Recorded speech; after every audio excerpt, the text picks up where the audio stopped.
સમાચાર સવારમાં તમારું સ્વાગત છે। આજના તાજા અને મુખ્ય સમાચાર જાણીએ તે પહેલા ચેનલને સબસ્ક્રાઇબ કરી લો।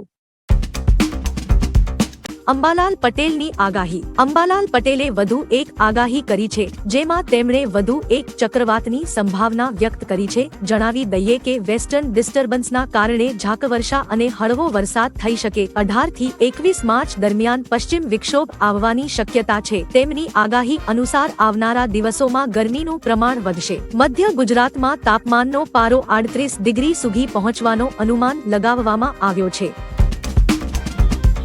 સરકારનો મોટો નિર્ણય, શિક્ષકોને મળશે ઓપીએસનો લાભ। લાંબા સમયથી શિક્ષકોની ઓપીએસ માંગને લઈ મહત્વના સમાચાર સામે આવ્યા છે, જેમાં રાજ્યના ગૃહમંત્રી સાથે રાષ્ટ્રીય શૈક્ષણિક સંઘના આગેવાનોએ બેઠક યોજી હતી। આગામી લોકસભા પહેલા સરકાર આ મહત્વનો નિર્ણય શિક્ષકો માટે લઈ શકે। ગૃહમંત્રીએ બેઠકમાં આગેવાનોને તેમની માંગને લઈ હૈયાધારણા આપી છે। 2005 પહેલાના શિક્ષકોને લાભ મળી શકે છે। કોંગ્રેસને મોટો ફટકો, ભાજપમાં ફરી ભરતી। આગામી લોકસભાની ચૂંટણી પહેલા ગુજરાતમાં કોંગ્રેસની માળાના મણકા એક પછી એક વિખેરાઈ રહ્યા છે। ભાજપમાં મોટી ભરતી આવી હોય તેમ દિવસે દિવસે એક પછી એક કોંગ્રેસના નેતાઓ ભાજપમાં જોડાઈને કોંગ્રેસ સાથે બેવફાઈ કરી રહ્યા છે। હવે પૂર્વ ધારાસભ્ય નિરંજનભાઈ પટેલે કોંગ્રેસ સાથે છેડો ફાડી ભાજપનો ખેસ ધારણ કર્યો છે। પૂર્વ ધારાસભ્ય નિરંજનભાઈ પટેલને ભાજપ અધ્યક્ષ CR પાટીલે કેસરીઓ પહેરાવી ભાજપમાં આવકાર્યા હતા। આમને મળશે નમો લક્ષ્મી યોજનાનો લાભ। ગુજરાત સરકારે નમો લક્ષ્મી યોજના શરૂ કરી છે। આ અંતર્ગત ધોરણ 9 થી 12 માં અભ્યાસ કરતી છોકરીઓને 4 વર્ષમાં કુલ 50,000 રૂપિયા આર્થિક સહાય મળશે। ધોરણ 9 અને 10 માં 10 મહિના સુધી માસિક 500 રૂપિયા પ્રતિ વર્ષ મળશે। બાકીના 10,000 ધોરણ 10 ની બોર્ડની પરીક્ષા પાસ કરવાથી મળશે। ધોરણ 11 અને 12 માં 10 મહિના સુધી માસિક રૂપિયા 750 પ્રતિ વર્ષ મળશે। બાકીના 15,000 ધોરણ 12 ની બોર્ડ ની પરીક્ષા પાસ કરવાથી મળશે। રાજ્યના બાળકો માટે મહત્વનો નિર્ણય। કોક્લિયર ઇમ્પ્લાન્ટની જરૂર ધરાવતા બાળકો માટે રાજ્ય સરકારે મહત્વનો નિર્ણય લીધો છે। સરકાર તરફથી એકવાર વિનામૂલ્યે કોક્લિયર ઇમ્પ્લાન્ટ કરેલું હશે તેવા બાળકને બીજીવાર ઇમ્પ્લાન્ટ કરતી વખતે હવે માત્ર 10% જ ફાળો આપવાનો રહેશે। સરકારી સહાય વગર કરેલા ઇમ્પ્લાન્ટ કેસમાં જો આવક 4 લાખ રૂપિયાથી ઓછી હશે તો 10% ફાળો જ લેવાશે। જે બાળક નાનપણથી બોલવામાં કે સાંભળવામાં સક્ષમ નથી તેની માટે આ સારવાર આશીર્વાદ સમાન છે।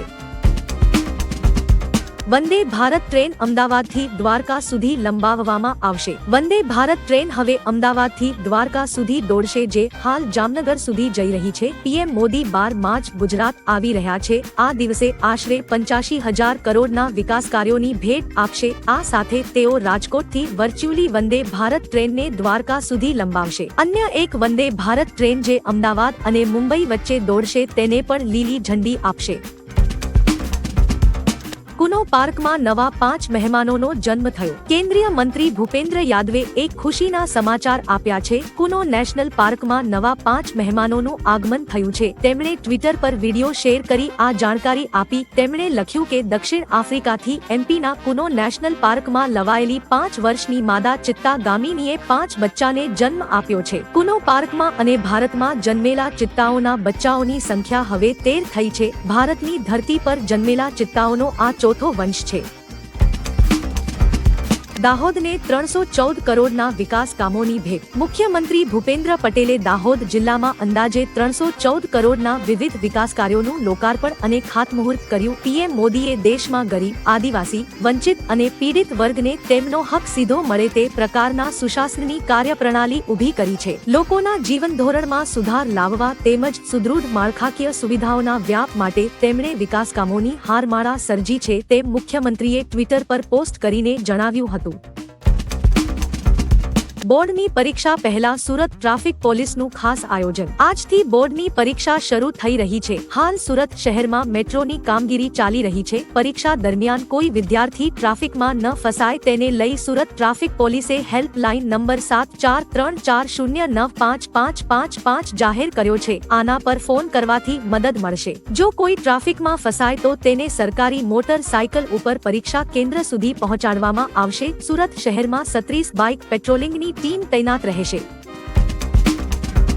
સસ્પેન્ડ પોલીસકર્મીએ માર મારતા ભાજપના નેતાનું મોત. સુરતમાં સસ્પેન્ડ પોલીસકર્મી એએસઆઈ રોનક હિરાણીએ માર મારતા ભાજપના લઘુમતી મોરચાના મહામંત્રી સલીમ બગડિયાનું મોત થયું છે. સલીમ બગડિયાએ સસ્પેન્ડ એએસઆઈ રોનક હિરાણીને એક પોસ્ટ ડિલીટ કરવા કહ્યું હતું, જેને લઈને બંને વચ્ચે બોલાચાલી થઈ હતી. બાદમાં સસ્પેન્ડ એએસઆઈ સલીમ બગડિયાને માર માર્યો હતો, જેમાં સલીમનું મોત થયું હતું. પોલીસે રોનક હિરાણી સામે એફઆઈઆર દાખલ કરીને વધુ તપાસ હાથ ધરી છે. નોટબંધી અને જીએસટી લાવવાનો ઉદ્દેશ્ય નાના વેપારીઓને ખતમ કરવાનો હતો. ગુજરાત કોંગ્રેસે ટ્વિટર પર એક વિડિયો શેર કર્યો છે, જેમાં રાહુલ ગાંધી ભારત જોડો ન્યાય યાત્રા દરમિયાન નાના વેપારીઓ અંગે બોલી રહ્યા છે. લખ્યું છે કે ગુજરાતમાં 30 જેટલા નાના વેપારીઓ રાહુલ ગાંધી પાસે આવ્યા. રાહુલ ગાંધીએ તેમને પૂછ્યું કે નોટબંધી અને જીએસટી લાવવાનો હેતુ શું હતો, તો તેમણે કહ્યું કે નોટબંધી અને જીએસટી લાવવાનો ઉદ્દેશ્ય નાના વેપારીઓને ખતમ કરવાનો હતો. આ મુદ્દે તમે શું કહેશો? કમેન્ટ કરો.